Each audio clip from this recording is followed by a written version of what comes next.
take this one and throw it like that. I think no. We'll throw them up. We'll be very careful. You'll see. You'll see how we do it. Qaluyaaq chipawa ni Jennifer Henry Mnini. Qaluyaaq chipawa ni Jennifer Henry Mnini. It's a party. It's just we're celebrating their accomplishments in school.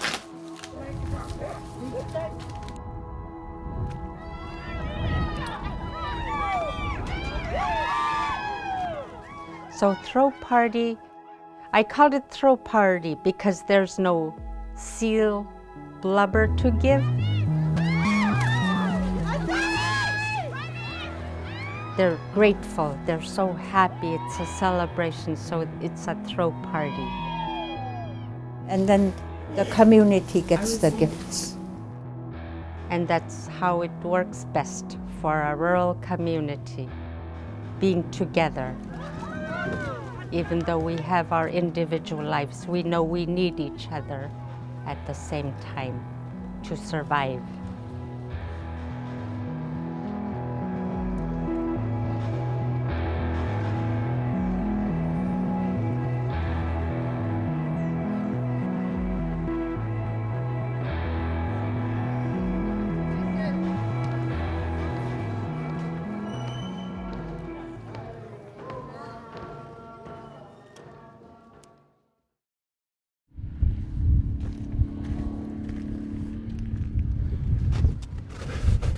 We gotta go up and get the rest of the stuff. It was last year. Yeah. Last year we caught Bearded seal, ring seal, and probably walrus. yeah, If we're lucky. if we're really lucky, beluga. So Toksook Bay is located on an island we call Qaluyaaq.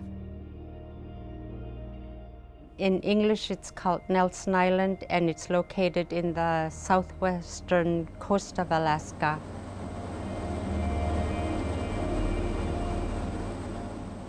The village. All I could say, it has a very beautiful view, really beautiful view. Especially when the sunset hits. You could like see all the colors on top of the sky with the clouds. And you look at the hill and all the green grasses. Ooh. In a calm day, especially coming back from out hunting or fishing, especially that. We're happiest when they catch something because we know that's something to put in the freezer for the next winter. Not this one. Not this one. That first catch we have to share it with the community, and especially to the elders who need it. Elders, they give blessings to us. The more they're grateful, the more blessed we are. I'd say that it's a good place where you see kids playing outside and going walking or playing ball at the ball court. Do anything about it, but just go with it and do my work. But I still thank you all. I'm 18 years old. I'm a senior. And tomorrow I'm going to be graduating. Call Gloria, call Rosemary, pick a song. Yeah. Our students, they came up here Yugtun language first. So the English language was a challenge. But everybody learned. We all learned eventually. Probably this one's like 90. Today, it seems like it's the students, even though their first language at home is Yugtun, when they come together, their first language seems to be English. So how do you feel about heights? Kind of nervous and scared for my future. Because there's a lot of things that I want to try become. but like I don't really know what I want to do. I was thinking about trying to become a Yupik teacher or a social worker to help kids feel better.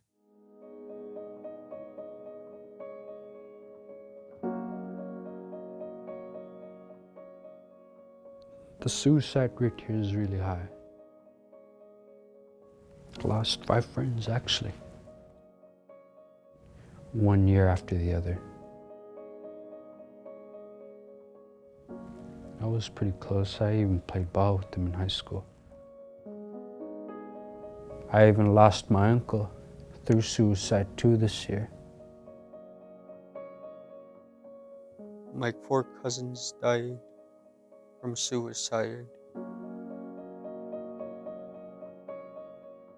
Most are tired of being strong.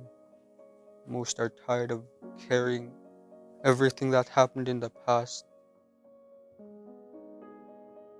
The suicide rates have gone up for those that finally graduated out of high school and that have no longer support. I've been working with the school district for 19 years. I travel to 7 different villages. With the villages I have a little over 658 students. That's a heavy caseload for me. I deal with a lot of depression, mental health issues, thoughts of suicide. I work with kindergarten through 12th grade. The graduates are able to give me a call, or when I'm in the village, they can come in and stop in and see me. But most of them, after that, they lose the support from the school and they start their own path. So they're not too sure about talking about their feelings anymore. Life is just hard sometimes. Can be. As I was, losing all 5 of my friends, I lost what I love to do. My grieving was really bad. My mom and my dad noticed how my mood was changing. I almost took my life, but somebody brought me back. I was dead for 5 minutes. I didn't want it to die, but I wanted to at the same time. I couldn't handle all that pain. But I got help. I woke up in the hospital. The staff members were really nice, helpful, caring people. They kept me company throughout the whole 12 days. You know how therapists are daily, they would check up on you and ask you the same questions. Yeah, that's what we need to cry out for out here. Professional therapy, that's daily. Before my attempt even happened, I still had PTSD. I'm still coping with my trauma too. Yeah, I even go out to my friends or one of my family members' house and I would talk to them. I would cry. There are extreme situations where they feel what happened to them is too harsh, too hard to get over. And here in Toksook Bay, besides the elders and ourselves, they don't find what they need. They need somebody else, like a professional. They need that person, or they need that group, or they need that team. They need the constant, everyday therapy that we don't have out here. For those who don't understand southwestern Alaska, or even Alaska itself, even though it's the largest state and everybody thinks we have all the money with the oil and fish industries, that's not the case. Not in southwestern. We are off the road system. It's primarily air. Isn't it? Recently, some of the villages just got plumbing, indoor plumbing. Prior to that, they were packing their water from the watershed, delivering it to the homes. The honey buckets are still being used in most of the houses. They do a lot of subsistence, muskox hunting, moose hunting, halibut, and fishing. Because you can't just always rely on groceries because it costs money. All you can do is just go out there and just keep on fishing, catch as much as you could to store up in your fridge so you could feed your family. It's what they do. And I admire that myself too. I like to do that too for my family. Our elderly men would tell us how to cope with our sadnesses going out doing subsistence. It's sort of like our peace of mind. It gives us peace. We take our sadness out of that, our anger. When my grandpa passed away, me and my dad stopped going fish camp because I don't even know what to do when I get there. My grandpa used to tell me what to do and what not to do. Since he passed, I don't like going there no more. Out here, a home itself is hard to get. So we still have adults, young adults still with parents under their roof. But for me and my kids, we're happy in that situation. It's okay because we're helping each other at the same time to get through this. Johnny, he was the last one in our family. He committed suicide 5 years ago. We didn't see it coming. It was a shock.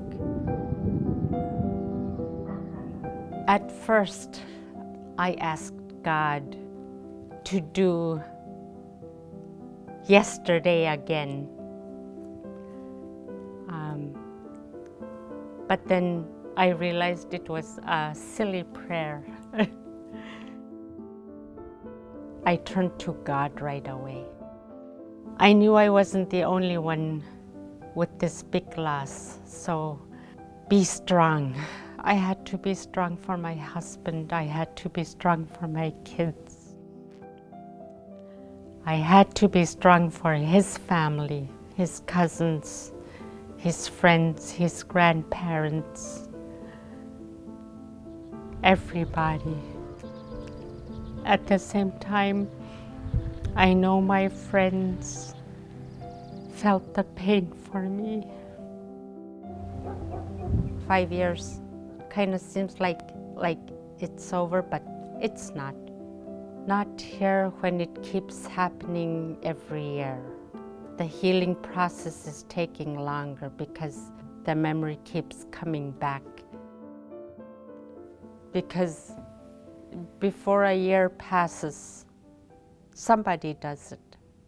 And I see the parents and I feel the pain again. I feel the loss again. It's hard to deal with all the suicides. I'm a volunteer with the American Foundation for Suicide Prevention. We call it Hope and Healing Week. It started off 10 years ago, and I had some young students who assisted with me to try to make it more traditional cultural. You know, they would use that smoke to heal us, to brush off all the bad things that we carry.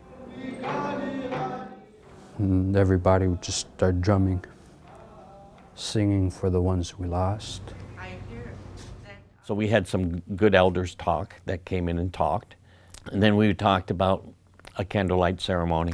We're going to have a potluck, and then we're going to have a celebration of life dance to end it with a positive note.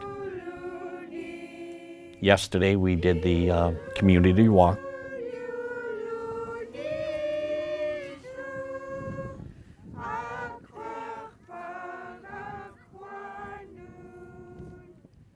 I cried with everybody. I cried for everybody.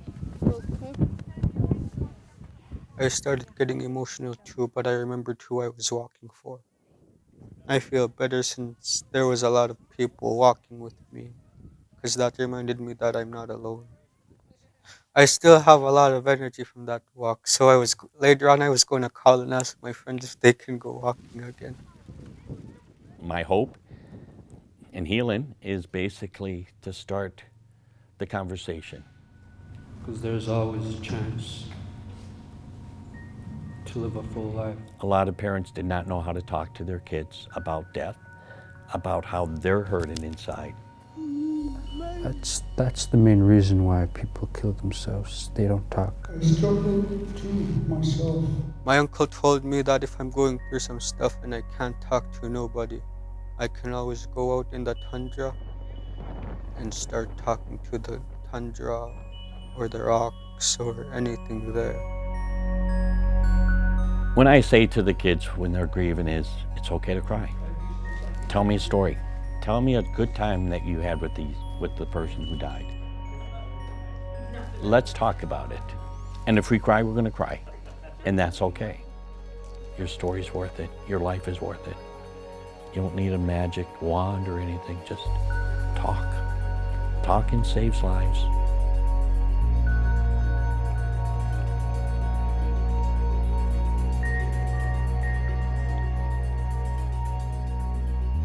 I was panicking, I was nervous, scared, but I was happy to get my diploma. I don't know what I'm going to do now, but I'm going to take tiny steps just to see where I'm going. I'm still learning how to be alone, just trying to enjoy my own time. I actually am still working on myself. Focus on my niece and nephew all the time. We still are a community of Yupik who still survive from nature. And I don't think that's going to end because we're way out here in the coast. So our young men eventually realize that they are our resource for survival. Our young women eventually realize that they are our resource for survival through the winter. Earlier, I brought in my grandson with me. I look at him and I want him to have a bright future. If parents hold their kids to when they're able to be dependable, that's love. That gives me hope.